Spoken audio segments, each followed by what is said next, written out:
और खबर आपको उत्तर प्रदेश के जनपद बलरामपुर से बता दें, जहां पर 4 दिन पहले हुए दोहरे हत्याकांड का बलरामपुर की पुलिस ने खुलासा कर दिया है और इस मामले में एक महिला समेत 3 लोगों को गिरफ्तार करके जेल भेज दिया है। आप लोगों ने ग्रेट श्रावस्ती चैनल पर खबर देखा होगा कि मंगलवार को बलरामपुर जनपद के नगर कोतवाली अंतर्गत सोनार गांव में पुलिस को सूचना मिली कि एक घर में 2 लोगों की लाशें पड़ी हुई हैं, खून से लथपथ।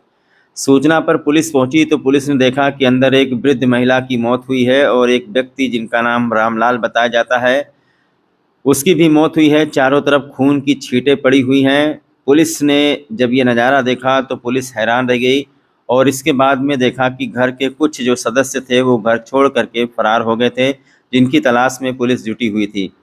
इधर पुलिस ने शव को कब्जे में लेकर पंचायतनामा भरकर बॉडी को पोस्टमार्टम के लिए भेजा और पोस्टमार्टम की रिपोर्ट आई तो पता चला कि धारदार हथियार से एक व्यक्ति की हत्या की गई है, जबकि एक महिला इसमें जिसका नाम लखराजी बताया जा रहा था, उस महिला की 2-3 दिन पहले ही मौत हो चुकी थी। आइए आपको बताते हैं कि सोनार गांव में 2 लोगों की निर्मम हत्या किसने और क्यों की। इसको समझने के लिए आपको इनके फैमिली बैकग्राउंड में जाना होगा। पड़ोसी जनपद श्रावस्ती के नवीन मॉडर्न थाना अंतर्गत कल्याणपुर के मजरा पटना कोठार के रहने वाले रामलाल उर्फ मन्नू पासवान, उम्र करीब 45 वर्ष बताया जा रहा है, बहुत ही शराबी किस्म का व्यक्ति था, जिसने अपनी सारी जायदाद जमीन बेच दी थी और अपना घर श्रावस्ती छोड़ करके अपनी पत्नी बच्चों के साथ बलरामपुर के सोनार गांव में ससुराल में रहता था। पत्नी शराब पीने के लिए पैसे नहीं देती थी। हत्या से 5 दिन पूर्व वह श्रावस्ती में अपनी मां के पास लखराजी के पास गया था और उसके खाते में बचे पेंशन के रुपयों को निकलवाने के लिए साजिश कर रहा था। इसी क्रम में वो अपनी बूढ़ी मां लखराजी को, जिनकी उम्र करीब 75 साल है, इनको घर से लेकर के गया और उसके खाते से पैसे निकलवाए। इसके बाद वो सोनार गांव गया, जहां उसकी पत्नी और बच्चे नहीं थे। शराब के नशे में रामलाल ने अपनी मां को मारपीट करके उनकी बेरहमी से हत्या कर दी और उनकी लाश को 2-3 दिन तक उसी घर में बिस्तर पर पड़े रहने दिया। 2-3 दिन बीत जाने पर वृद्ध महिला के शरीर से दुर्गंध आने लगी तो 3 दिन बाद रामलाल की बहू सावित्री, उसका बेटा सूरज व उसका दोस्त आलोक सोनार गांव पहुंचे, जहां पर इन तीनों ने देखा कि वृद्ध महिला मरी हुई बिस्तर पर पड़ी है और रामलाल शराब के नशे में धुत एक किनारे पड़ा हुआ है। वहां पहुंचकर इन तीनों ने किसी तरह दरवाज़ा खोला और रामलाल को बिस्तर से उठाया, उसे बाहर लेकर आए और रामलाल के साथ लड़ाई करने लगे। यहां पुलिस को सूचना देने के बजाय इन लोगों ने रामलाल की पत्नी यानी कि बेटे ने अपनी मां को फ़ोन लगाया, पूनम को, और उससे बात कराई, जिसके बाद विवाद बहुत ही ज़्यादा बढ़ गया और फिर रामलाल के बेटे और बहू ने पूनम यानी कि अपनी मां और उसके अपने नाना गोरखनाथ को लखराजी की हत्या के बारे में बताया। इससे पहले कि गोरखनाथ पुलिस के पास पहुंचते, इन तीनों ने मिलकर के रामलाल की धारदार हथियार से निर्मम हत्या कर दी और वहां से श्रावस्ती और बलरामपुर के सिगाही गांव में भाग गए। पुलिस के मुताबिक बेटे सूरज व बहू सावित्री ने अपने एक दोस्त की मदद से रामलाल की गड़ासा मार करके हत्या कर दी, जिसमें बताया जा रहा है कि अखिलेश उर्फ आलोक, जो कि श्रावस्ती जनपद के नवीन मॉडर्न थाना क्षेत्र के छाड़ूपुरवा का निवासी है, और उसका सगा बेटा सूरज, इन लोगों ने रामलाल को पकड़ लिया और सावित्री ने हाथ पर गड़ासा मार दिया, जिससे रामलाल का खून बहने लगा। रामलाल रात भर घायल अवस्था में घर के आसपास घूमता रहा, जिसे इलाज मुहैया नहीं हो पाई। अधिक खून बहने के कारण रामलाल की भी मौत हो गई। हत्या कारित करने के बाद तीनों श्रावस्ती भाग गए थे। वहीं पुलिस ने हत्यारों की निशानदेही पर हत्या में प्रयुक्त आला कत्ल गड़ासा और खून से सना हुआ साड़ी बरामद कर लिया है। रिश्तों को कलंकित करने वाली कत्ल की ये कहानी घर के इर्द गिर्द ही घूमती है, जहां एक बेटे ने अपनी मां की हत्या कर दी तो वहीं उसके बेटे बहू ने मिलकर के उसकी हत्या कर दी। वहीं पोस्टमार्टम के बाद जब रामलाल और लखराजी का शव उनके गांव श्रावस्ती पटना कोठार गांव पहुंचा तो रिश्तेदार और गांव के लोग, सगे संबंधी शोक विलाप करते रहे। तत्पश्चात दोनों शवों का अंतिम संस्कार कर दिया गया। तो देखा आपने, जनपद बलरामपुर की पुलिस ने इस हत्याकांड का खुलासा कर दिया है और कत्ल करने वाले कोई और नहीं बल्कि आपस में ही सगे संबंधी हैं। आपको बता दें कि सबसे पहले रामलाल ने अपनी बूढ़ी मां को बहुत ही बेरहमी से मार डाला और किसी को सूचना नहीं दी। शराब के नशे में वो धुत घर में पड़ा रहा और बगल में उसकी माँ की लाश पड़ी रही। जब उसके शव से दुर्गंध आने लगी तो 2-3 दिन बाद जब इनका बेटा सूरज और इनकी बहू सावित्री और एक दोस्त जिसका नाम अखिलेश उर्फ आलोक है, जो कि श्रावस्ती नवीन मॉडर्न थाना का है, ये तीनों लोग सोनार गांव पहुंचे। दरवाज़ा बंद था। इन्होंने देखा कि अंदर से बदबू आ रही है। उसी वक्त इनको पुलिस को सूचना देनी चाहिए थी, लेकिन इन लोगों ने पुलिस को सूचना नहीं दी, बल्कि ये लोग खुद वहां पर जज बन गए। और उसके बाद जैसे तैसे करके सूरज ने अपने पिता रामलाल को घर से बाहर निकाला, सारी घटना के बारे में जानकारी ली। बताया जा रहा है कि रामलाल उस वक्त नशे में धुत पड़ा हुआ था और उसने पुलिस को सूचना देने के बजाय अपनी मां पूनम और उसके पिता गोरखनाथ को ये बताया कि रामलाल ने अपनी मां लखराजी की हत्या कर दी है। इतना बताने के बाद ये लोग अगर चाहते तो पुलिस को सूचना दे देते और सभी लोग इसमें बच जाते, लेकिन यहाँ पर आपको बता दें कि इन लोगों ने गलती करी। ये लोग खुद रामलाल को बाहर लेकर आए और शराब के नशे में धुत रामलाल से लड़ाई झगड़ा करने लगे, जिसके बाद रामलाल के सगे बेटे सूरज और उसके साथ जो उसका दोस्त आया था आलोक, उसने रामलाल को पकड़ लिया और जो बहू है सावित्री, उसने हाथ पर गड़ासा मार दिया। ये बलरामपुर की पुलिस ने बताया है। हाथ पर गड़ासा मार दिया, उसकी कलाई कट गई, उसके बाद उसका खून बहता रहा। यही बात है जब पुलिस अधीक्षक ने कहा कि कुछ जगह पर खून की चींटें मिली हैं, तो जब उसकी कलाई से खून बहता रहा तो वो रात में चारों तरफ इर्द गिर्द घूमता रहा, चूँकि ना तो वहाँ पर बाजार था, ना ही वहाँ बाहर निकलने का कोई रास्ता था। उसका खेत जो है एक 2.5 बीघा गन्ने के खेत के बीच में एक अकेला सुनसान घर बना हुआ था। बीवी और बच्चे थे, वो पहले से ही अपने नाना के पास जा चुके थे। तो इस तरीके से आपने देखा कि किस तरीके से ये जो रिश्तों को कलंकित करने वाला कत्ल है, ये आपस में ही एक दूसरे ने कत्ल कर दिया। और इसमें रामलाल के बारे में बताया जाता है कि वो शराबी किस्म का व्यक्ति था, जो बिल्कुल ही अपने बीवी बच्चों की जिम्मेदारी नहीं ले रहा था, नहीं निभा रहा था। शराब पीने का आदी था, इसीलिए घर के लोग उससे परेशान भी रहते थे। शराब के नशे में उसने अपनी मां की बहुत ही बेरहमी से हत्या कर दी।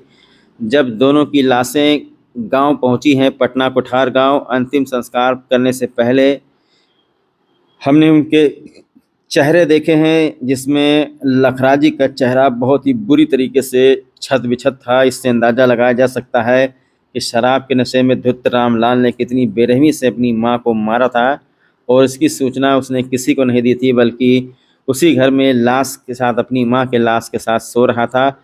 यही कारण है कि जब लखराजी का शव गांव पहुंचा तो उसके शरीर से बहुत ही ज़्यादा दुर्गंध आ रही थी, जबकि रामलाल के शरीर से दुर्गंध नहीं आ रही थी। पहले लोग सोच रहे थे कि एक ही दिन में दोनों लोगों की हत्या हुई है, लेकिन पोस्टमार्टम के बाद जब लाश गांव पहुंची तो ये बात स्पष्ट हो गई कि बदबू तब आती है जब कोई इंसान 2-3 दिन पहले ही मर गया हो। और आखिरकार पोस्टमार्टम की रिपोर्ट में ये खुलासा हो गया। दोनों की लाशें जब पटना कोठार गांव पहुंची हैं तो जो लखराजी की बेटियां हैं, उनका रो रो कर के बुरा हाल है। यहाँ पर हमने देखा कि लोग रामलाल को तो नहीं पसंद कर रहे थे, लेकिन लखराजी की मौत का सबको बहुत ही बड़ा सदमा लगा है। आइए इस संबंध में हम कुछ जानकारी ले लेते हैं घर के सदस्यों से कि आखिरकार क्या हुआ था।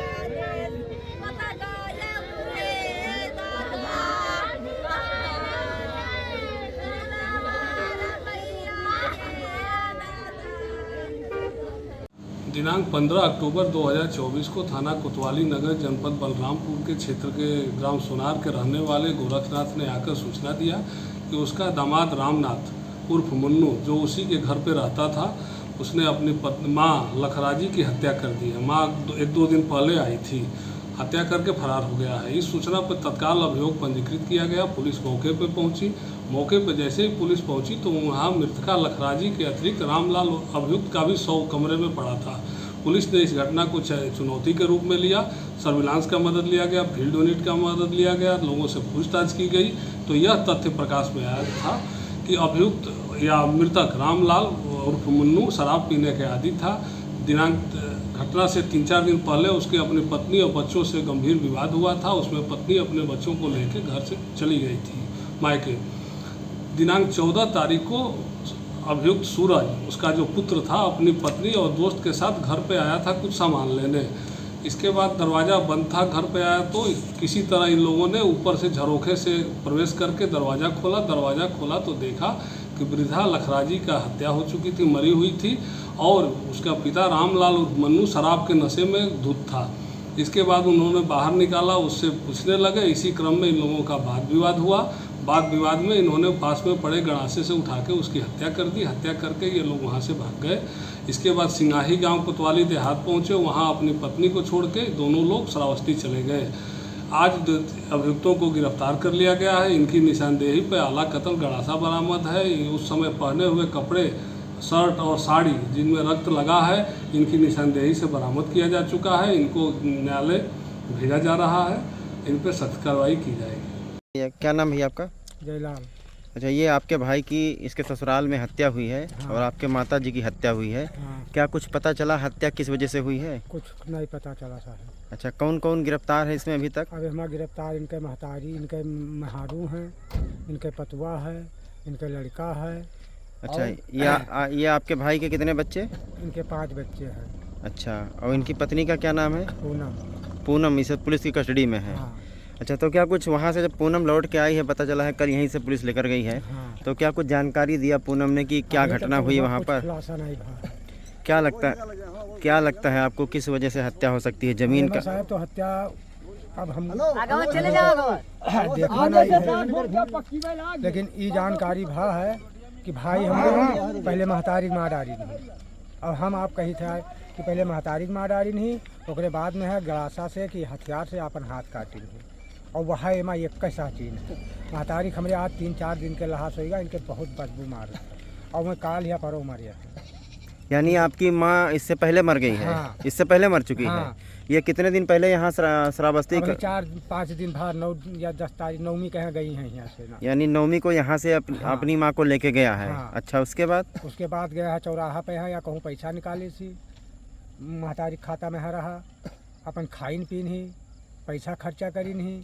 ओकरे बाद में ले गए यहाँ से सड़ुहाने जकरे यहाँ ले गए रहा, ओकरे यहाँ ना आई, वो दारू शराब पी के ओका गरियाइन वरियाइन, तो कही के हमारे घरे ना आए हो तू। हुआ से ना चला गया दूसरे साड़ू खिया, हुआ से ना बात वह तो बतावत रही नातेदार। अच्छा, तो ये आपकी माँ के शरीर से बदबू आ रही है। हाँ, तो इसका मतलब ये 2-3 दिन पहले खत्म हो हाँ, चुकी हैं। हाँ। ये घर में इसका मतलब पड़ी हुई थी। हाँ। अच्छा, तो वो जो इनकी बहू है पूनम, वो हाँ। कहाँ है इस वक्त? अब हुए हैं पुलिस चौकी पे यहाँ। तो क्या लगता है आपको, सब इसने आपके भाई ने सब अपने आप किया है? तो शक यहाँ है साहब कि अपने आप ही किया है? हाँ, अपने आप सब की ही कान।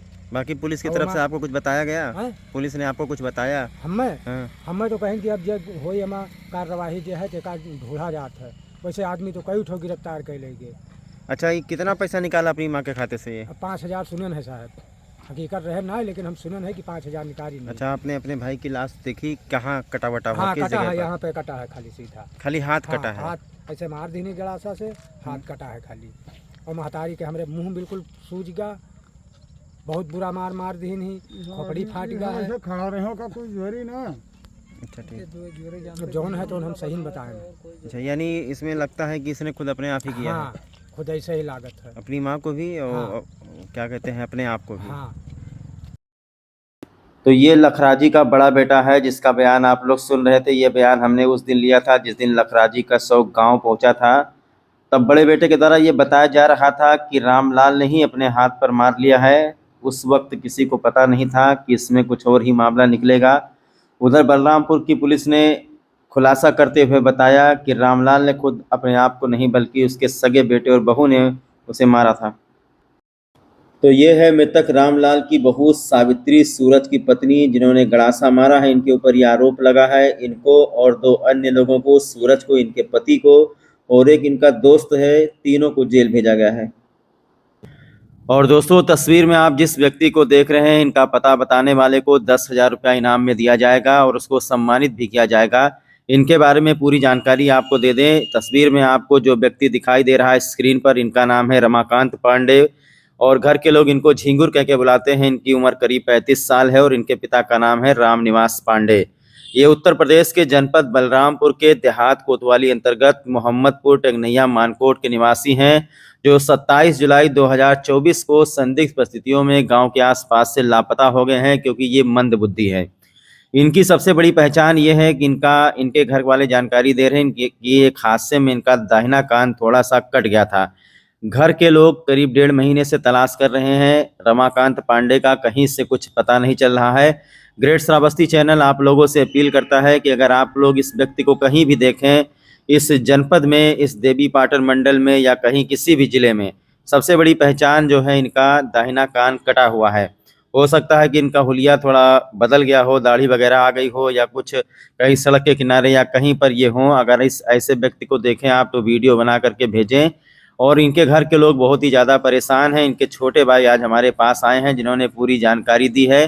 ग्रेट श्रावस्ती चैनल आप सभी लोगों से अपील करता है, अगर इनके बारे में आपको कोई भी जानकारी मिलती है तो नीचे जो मोबाइल नंबर दिया गया है, इस मोबाइल नंबर पर आप सूचना दें। अगर कोई व्यक्ति इनको ला करके घर पर पहुंचा देता है, या कोई व्यक्ति इनका पता बता देता है, कोई इनका फोटो वीडियो बना करके वहां से भेज देता है, तो उस व्यक्ति को 10,000 रुपये इनाम में दिए जाएंगे। इनकी गुमशुदगी भी बलरामपुर देहात कोतवाली में दर्ज की जा चुकी है। और दोस्तों, श्री श्याम एसोसिएट गौतम नगर इकौना जिला श्रावस्ती प्रफुल्ल श्रीवास्तव डीसी के द्वारा जानकारी दी गई है कि हमारे यहाँ वास्तुशास्त्र के अनुसार सभी प्रकार के नक्शे तैयार किए जाते हैं। मकान की 2D 3D design, front elevation design भी बनाया जाता है। भवन के निर्माण का एस्टीमेट भी बनाया जाता है। भवन का स्ट्रक्चर डिजाइन किया जाता है। जिला पंचायत श्रावस्ती तथा विनियमित क्षेत्र श्रावस्ती में होने वाले नक्शे भी बनाए जाते हैं। भवन निर्माण में दीमक रोधी, वाटरप्रूफिंग के साथ तथा अन्य तकनीकी का प्रयोग कार्य का पर्यवेक्षण भी किया जाता है। इनका संपर्क सूत्र नीचे लिखा हुआ है। आपको बता दें कि 80 528 17 981 इनका नंबर है। जो लोग इच्छुक हैं इनसे संपर्क कर सकते हैं। जी, समस्त आपके सब्सक्राइबर को नमस्कार। मैं प्रफुल्ल श्रीवास्तव, आपके